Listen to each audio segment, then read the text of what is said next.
हमारे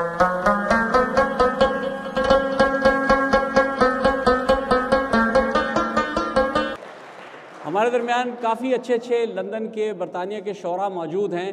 वक्त की किल्लत है तो मैं चाहूँगा कि जल्द से जल्द शोरा को बुलाया जाए और उनका कलाम सुना जाए। हमारे दरमियान एक ऐसा नौजवान शायर मौजूद है कि पिछले 3-4 बरस से मैं इसको जब से देख रहा हूँ, वैसे तो उससे बहुत अरसे पहले से वो शायरी कर रहा है, लेकिन उसने एक तूफ़ान मचा रखा है। सही मानों में उसने अपनी शायरी से लोगों के दिलों के दर्द का एहसास भी पैदा किया है, और न सिर्फ ये बल्कि उसने ये साबित किया है कि शायरी के लिए उम्र की कोई क़ैद नहीं है, कोई भी शायरी कर सकता है। तो मैं दरख्वास्त करूँगा मन्नान कदीर मन्नान से कि तशरीफ़ लाए और अपना कलाम पेश करें। जनाब मन्नान कदीर मन्नान।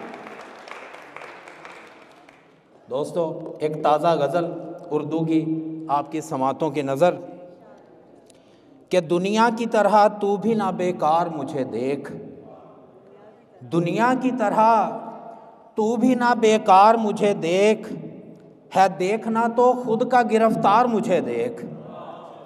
दुनिया की तरह तू भी ना बेकार मुझे देख, है देखना तो खुद का गिरफ्तार मुझे देख। और शेर देखिएगा कि मफ़हूम खामोशी का भी होता है मेरे दोस्त, मफ़हूम खामोशी का भी होता है मेरे दोस्त। कब मैंने कहा है सुखन आसार मुझे देख, कब मैंने कहा है सुखन आसार मुझे देख। और शेर देखिएगा कि दुनिया से लड़ाई तो लड़ाई नहीं है, दुनिया से लड़ाई तो लड़ाई ही नहीं है, दुनिया से लड़ाई तो लड़ाई ही नहीं है। तो खुद से कभी बरसरे पेकार मुझे देख, तो खुद से कभी बरसरे पेकार मुझे देख। और मकता है कि ये तंज ना हो यार मेरी जेब पे कोई, ये तंज ना हो यार मेरी जेब पे कोई, मन्नान कहे जाता है बाजार मुझे देख। बहुत शुक्रिया, बहुत मेहरबानी। बहुत खूब मन्नान, कमाल के अशार आपने पेश किए।